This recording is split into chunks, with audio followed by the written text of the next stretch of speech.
Olá, bem-vindo ao curso de NR10 da ENGE Bahia SESMIT. Saudações prevencionistas, aqui é o Evandro Brito da ENGE Bahia SESMIT e se você gosta de conteúdo técnico com qualidade, atualizado e sem enrolação, acompanhe este vídeo. No vídeo de hoje, veremos a aula de número 3, cujo tema será Lei de Coulomb. Sua aplicação é calcular a intensidade da força de atração ou repulsão entre duas cargas elétricas. Na aula anterior, vimos que a interação eletrostática entre partículas de polos diferentes geram uma força de atração, ou seja, as partículas tendem a aproximar-se umas das outras. Por outro lado, a interação eletrostática entre partículas de mesmo polo geram uma força de repulsão, ou seja, as partículas tendem a se repelirem umas das outras. Mas como entender a intensidade da força resultante neste fenômeno?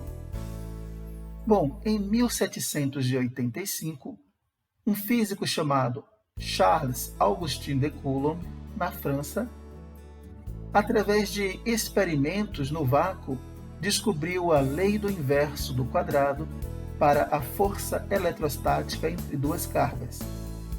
Esta lei foi apelidada pelo seu nome e conhecida como Lei de Coulomb. E como dito na definição, ela é utilizada para calcular a intensidade da força entre duas partículas carregadas. A fórmula da lei de Coulomb é descrita da seguinte forma: F igual a K, que multiplica por Q1 e Q2, dividindo por R ao quadrado, que multiplica por R versor. Onde K significa a constante da permissividade no vácuo, ou seja, ela equivale à forma como a corrente elétrica se desloca no vácuo. Por exemplo, poderíamos estar calculando a constante da permissividade num líquido, num gás, neste caso, é no vácuo. Essa constante tem o valor de 8,99 vezes 10 a nona Newton metro quadrado dividido por Coulomb ao quadrado. Q1 e Q2 representam as cargas elétricas em questão. R ao quadrado é a distância entre essas partículas. E R versor é o vetor unitário. Para entendermos como funciona o R versor ou o vetor unitário, observe este exemplo. Temos dois tipos de interações entre partículas iguais e entre partículas de polos diferentes. Observe que as setinhas pintadas na cor verde representam o sentido de deslocamento das partículas nesta interação. No caso das partículas iguais, está indicando uma repulsão, um afastamento. E no caso das partículas diferentes, está indicando uma aproximação. Então, o vetor unitário tem justamente esta finalidade, de representar a direção da força na interação. Aproveitando este exemplo, vamos exercitar o cálculo da lei de Coulomb. No primeiro exemplo, note que temos duas partículas, Q1 e Q2, cada uma tem o valor de 1 Coulomb, e elas estão a 1 metro de distância uma da outra. Aplicando estes valores na fórmula, teremos o seguinte: F igual a, qual é o valor de K? 9 vezes 10 a nona, multiplicando por Q1 e Q2. Quanto vale cada um? 1, né? 1 Coulomb. Então, vai ficar 1 vezes 1, dividido por R ao quadrado, ou seja, a distância ao quadrado. Neste caso, a distância é 1 metro, então vai ficar 1 ao quadrado. Neste caso, está bem simples essa continha. a gente pode observar que o valor vai ficar 9 vezes 10 a nona newton. Isto significa que, neste exemplo, a força eletrostática entre estas duas partículas carregadas tem o valor de 9 vezes 10 a nona newton. Agora observe o segundo caso. Note que nós temos duas partículas com sinais diferentes, onde a positiva, que é Q1, tem o valor de 1 coulomb, e a negativa, que é Q2, tem o valor de menos 1 coulomb. E elas também estão a 1 metro de distância. Então, ao aplicar na fórmula, observe que Q1 e Q2 estão em módulo. Isto significa que nós não vamos considerar o sinal das cargas. Ou seja, no caso de Q2, que é menos 1 coulomb, nós não vamos nos importar com o sinal negativo. Então, na fórmula, vai ficar idêntico ao exemplo anterior. Neste caso, a força eletrostática será igual a 9 vezes 10 a nona newton. O que mudou entre elas é apenas a direção do deslocamento das partículas. Para melhorar o entendimento, vamos fazer a interpretação da fórmula. Observe as cargas Q1 e Q2. Elas estão no numerador. Isto significa que elas são diretamente proporcionais à força resultante, ou seja, à força eletrostática. Isto significa que quanto maior for as cargas, maior será a força.